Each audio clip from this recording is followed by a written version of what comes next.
El New York Times asegura que la CIA ha creado en secreto un grupo especial sobre Cuba para reforzar la recopilación de inteligencia, rastrear las fuerzas y las finanzas de la cúpula y también promover fisuras dentro del régimen. El equipo incluiría oficiales encargados de reclutar fuentes, analistas, especialistas en ciberoperaciones, operaciones encubiertas o de influencia.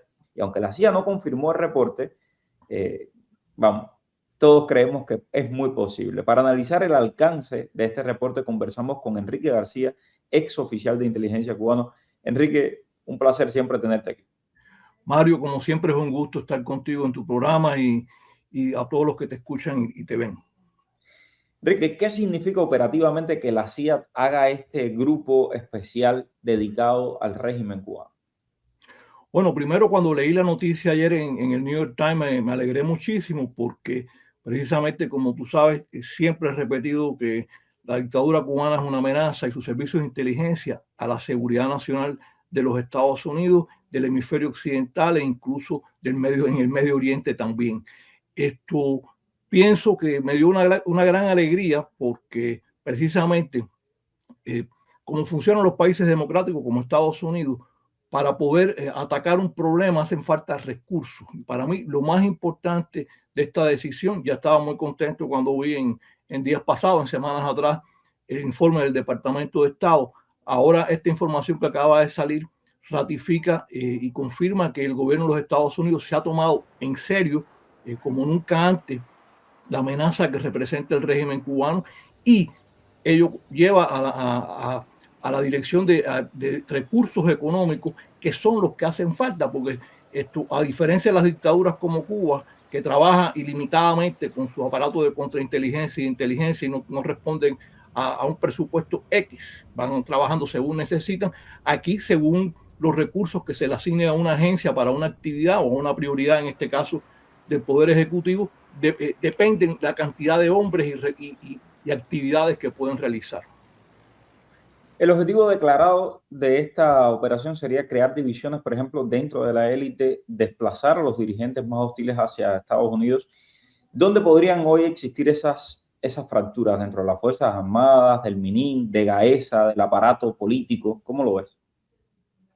Yo pienso cuando se crean este tipo de grupos de tarea especial, se dirigen a aquellos elementos o aquellos objetivos que se consideran más peligrosos dentro del sistema, que van desde aquellas actividades que generan los recursos económicos que hacen factible todas las operaciones de ellos, hasta la captación de personas receptivas capaces de ayudar a un cambio dentro del régimen.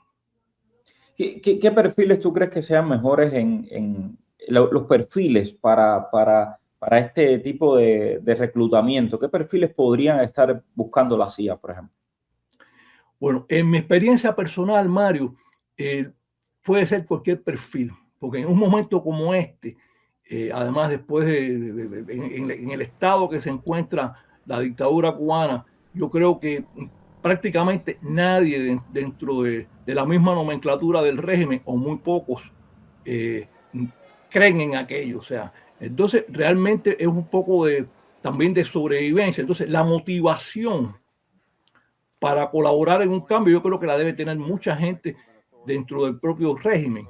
Esto, por supuesto, de ahí a que se produzca un hecho o un acercamiento de X personas, van una serie de factores, pero para mí no iría a un perfil determinado. Yo creo que cualquiera es receptivo en estos momentos, porque primero, en Cuba sabemos desde hace muchos años, nadie cree que aquello es un sistema comunista, aparte que el comunismo sea una basura como tal. Nadie cree en ese sistema hace muchos años y el pueblo cubano lo sabe la propia dirección política, que lo que ha hecho es vivir sin trabajar a costa del resto del pueblo de Cuba. Entonces, bueno, ya es un problema de que se les acabó el tiempo. En esa situación, yo creo que todos tienen hijos, tienen nietos, o muchos tienen hijos, tienen nietos, tienen familia, y bueno, están pensando en su futuro. Y yo creo que esa es la principal motivación que existe. Enrique, Cuba fue elevada a la prioridad número uno de inteligencia, junto con China, con Rusia, con Irán y, bueno, hay más satélites, más recursos hacia la isla. ¿Qué mensaje envía esto al aparato de inteligencia y de contrainteligencia del régimen cubano? Bueno, eso ratifica el mensaje que se ha expresado por parte de nuestra administración aquí en Estados Unidos desde hace meses, en el sentido de que si ellos dudaban de que realmente había una prioridad por parte de la administración de Estados Unidos de producir un cambio, que se produzca un cambio hacia la democracia en Cuba y el fin de la dictadura, este tipo de hechos, que ya Cuba haya sido calificado, llevada a ese nivel de prioridad, les confirma a ellos que sí, que esto es en serio, que esto no es una broma. ¿Hasta qué punto esta acción podría llevar a consecuencias directas? Es decir, ¿lo ves realmente como una oportunidad de generar un cambio a corto plazo, esta autorización para la CIA? Bueno, yo desde hace meses, y bueno, esto no lo estoy descubriendo yo, lo ha expresado la administración desde hace muchos meses. Algunos no lo han creído, incluso posiblemente dentro de la propia dictadura no se lo habían tomado en serio.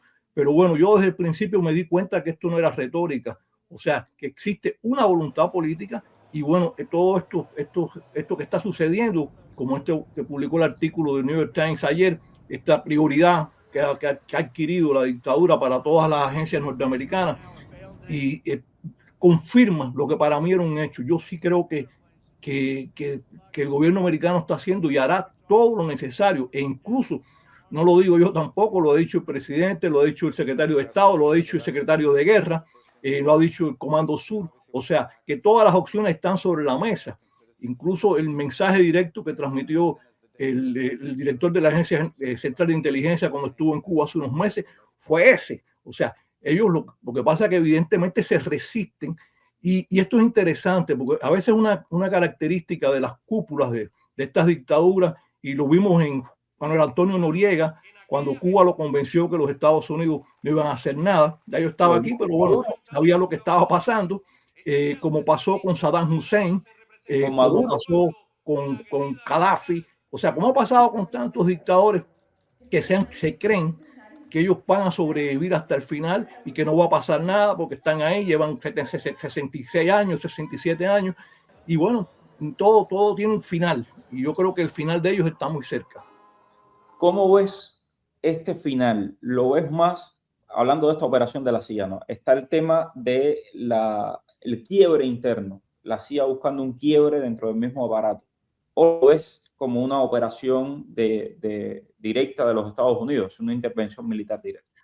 Bueno, yo ratifico lo que he visto en las declaraciones del gobierno de los Estados Unidos. Todas las opciones están abiertas. Todo el mundo desea o desearía que el cambio se produzca de la manera menos cruenta posible.